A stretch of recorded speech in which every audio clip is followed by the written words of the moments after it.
Congress party ने अपने manifesto में बजरंग बली को ताने में बंद करने का निर्णय किया है। पहले प्रभु श्री राम को ताने में बंद किया और अब जय बजरंग बली बोलने वालों को ताने में बंद करने का संकल्प लिया है।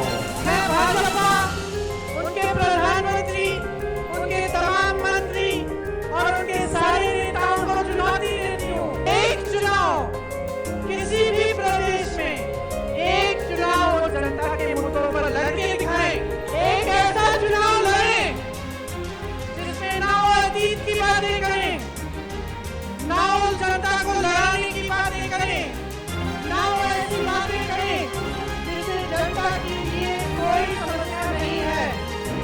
कांग्रेस घाटी में भी आ गई तो ऑल टाइम हाई करप्शन होगा, तुष्टीकरण होगा, ऑल टाइम हाई परिवारवाद होगा और कर्नाटक पूरा दंगे से ग्रस्त हो जाएगा।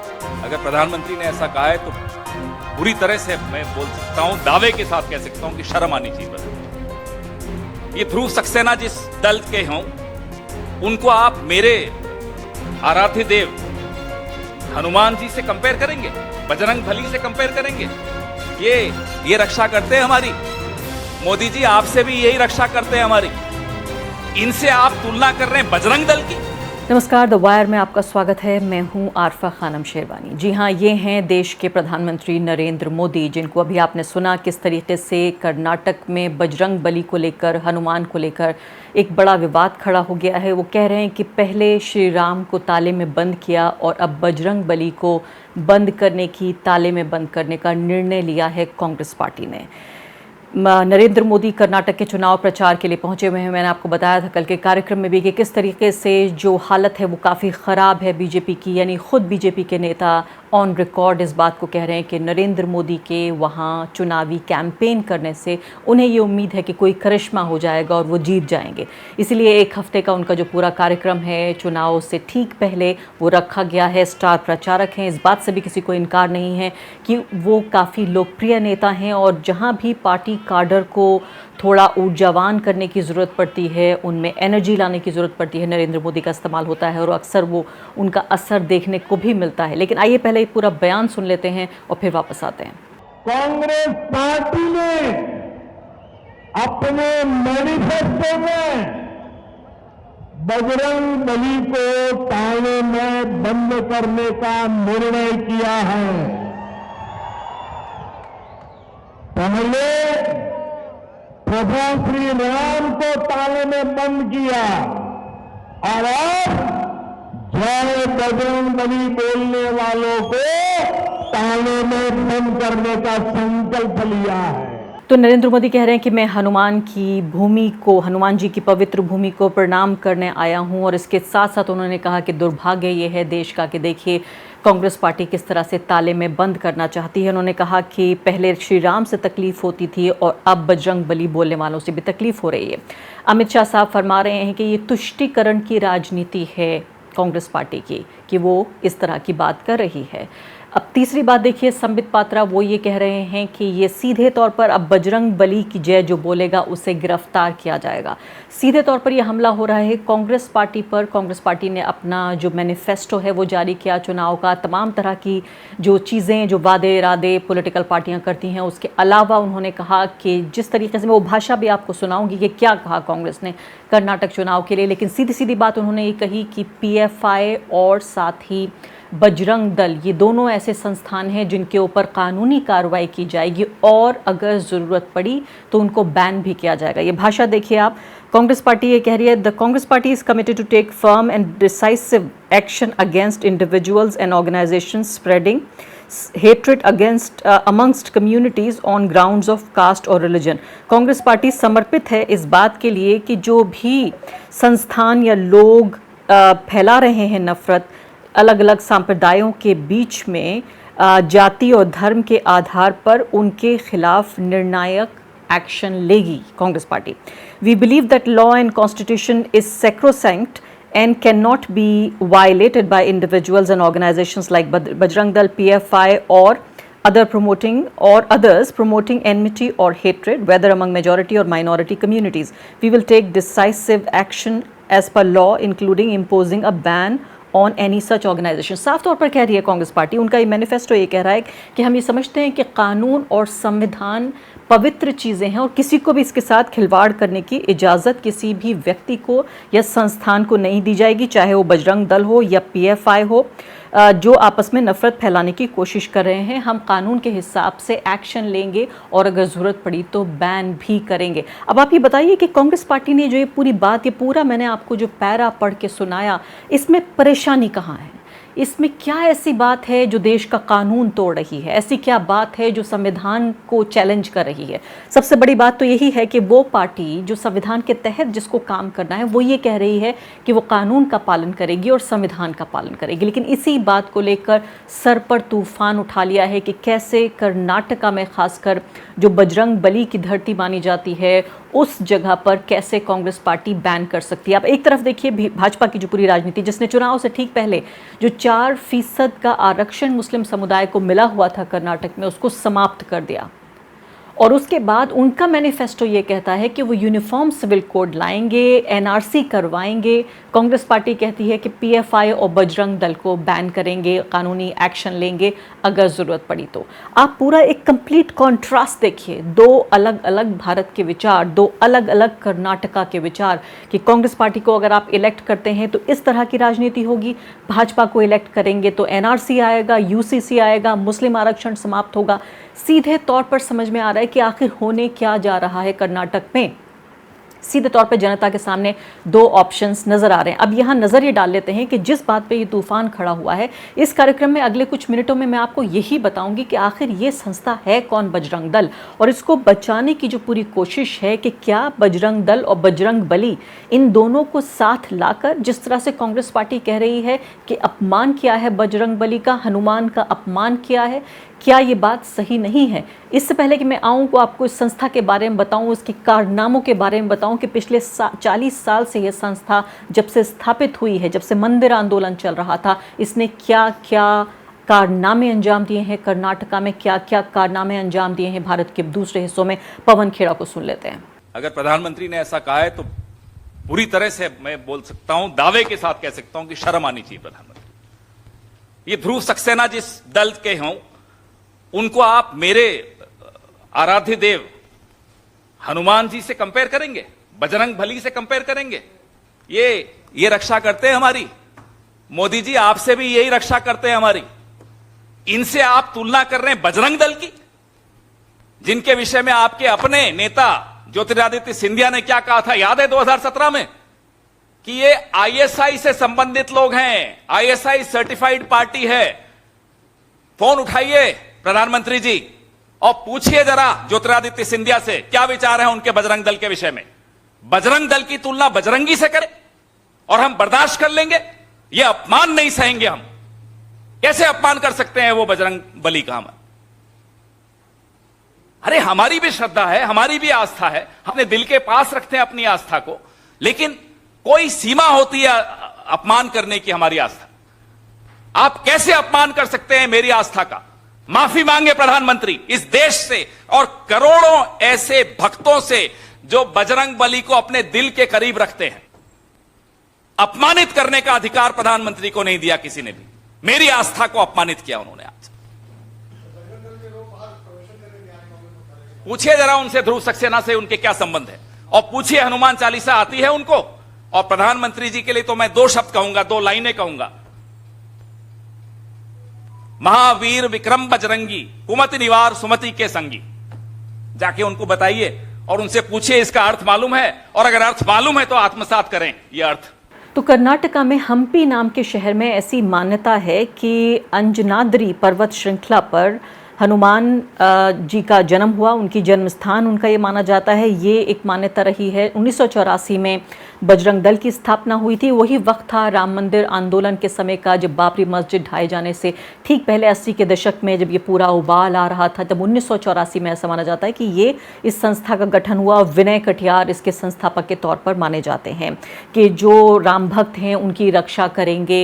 ये बजरंग दल के जो लोग हैं, कि इनका जो बताया जाता है, जो मोटो है, जो उद्देश्य है उनका, वो है सेवा, सुरक्षा, संस्कार। ये 3 अलग अलग तरीके से इनका लोगो भी आप देखिए तो सेवा, सुरक्षा और संस्कार की बात करते हैं। कितनी इन्होंने सेवा की, कितनी सुरक्षा, कितना संस्कार है इनके अंदर, ये मैं आपको ज़रूर बताऊंगी। दावा ये है कि 27 लाख से ज़्यादा इनके सदस्य हैं और 2500 से ज़्यादा बजरंग दल अपने खुद के अखाड़े चलाता है। कोई पूछे इनसे कि भारत के संविधान कानून में इनका कोई विश्वास है या नहीं, आगे आपको पता चल जाएगा कार्यक्रम में कि क्या ये संस्था विश्वास करती है भारत के संविधान में, क्या भारत के कानून में इसका कोई विश्वास है या नहीं।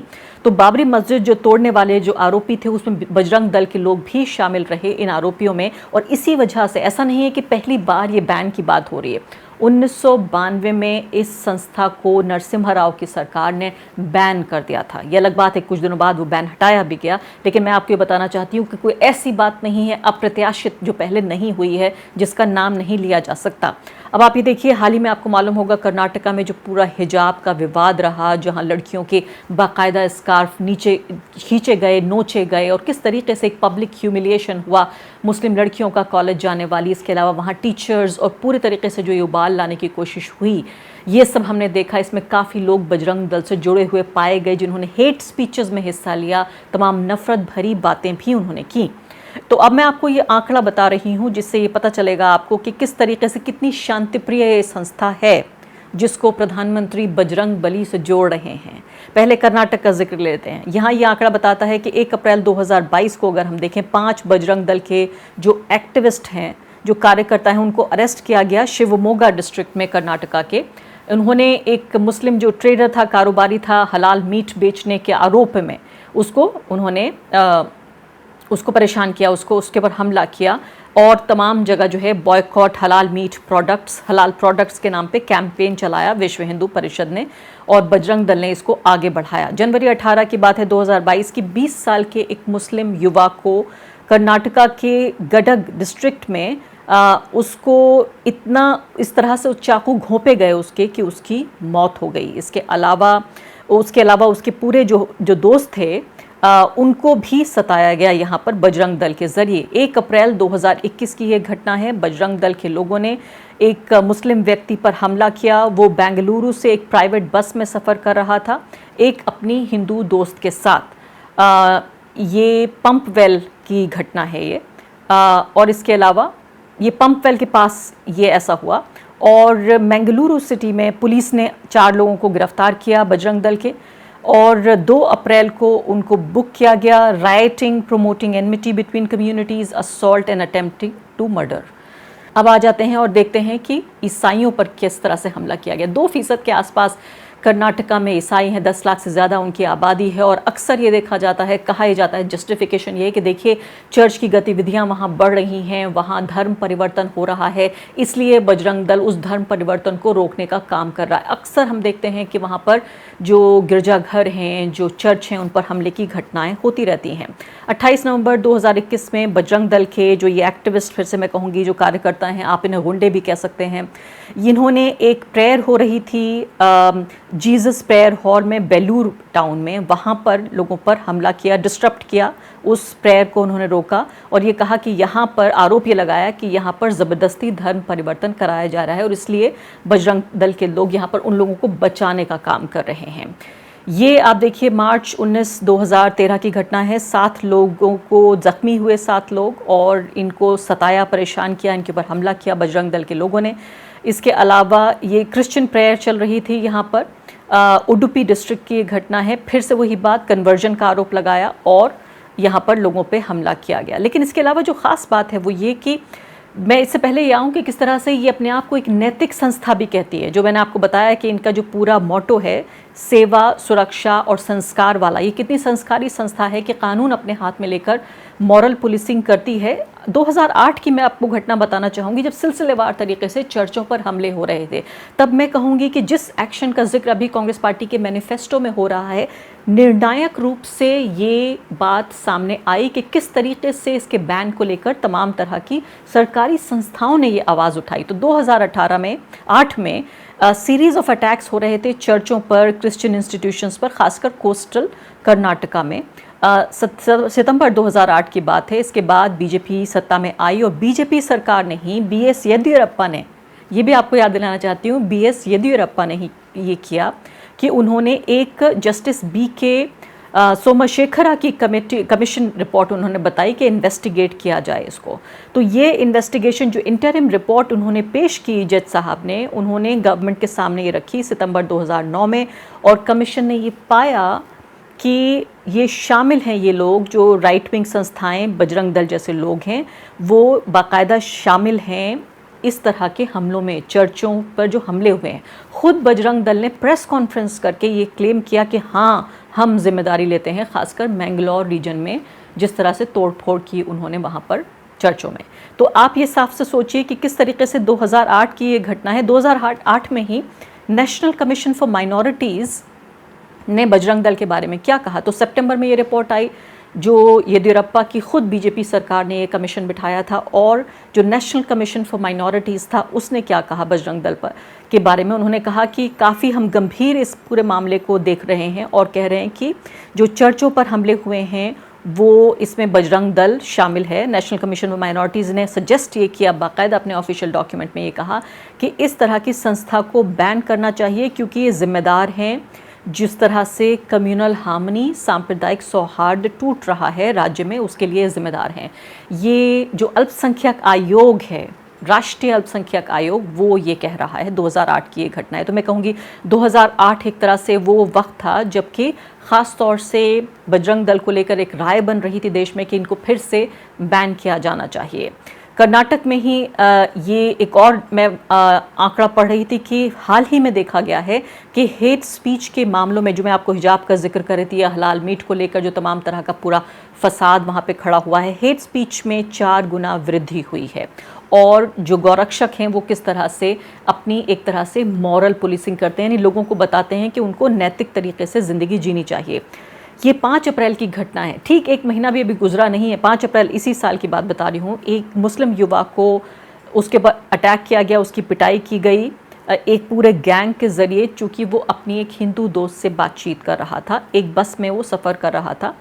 दक्षिण कन्नड़ा डिस्ट्रिक्ट का ये जिक्र है। 17 मार्च की ये घटना है। बजरंग दल के लोगों ने, एक लेडीज़ नाइट आउट पार्टी हो रही थी, उसके अंदर वो गए, वहाँ पर होटल के अंदर, कर्नाटका के शिवमोगा की घटना है, और उन्होंने वहाँ पे प्रदर्शन किया। उन्होंने कहा कि लेडीज़ नाइट आउट जिस तरह की पार्टियां हैं वो उनके संस्कारों के ख़िलाफ़ हैं, कल्चर के ख़िलाफ़ हैं, और इसलिए ये नहीं होना चाहिए। और उन्होंने कहा वहाँ गैर कानूनी घटनाएं भी हो रही हैं होटल के अंदर।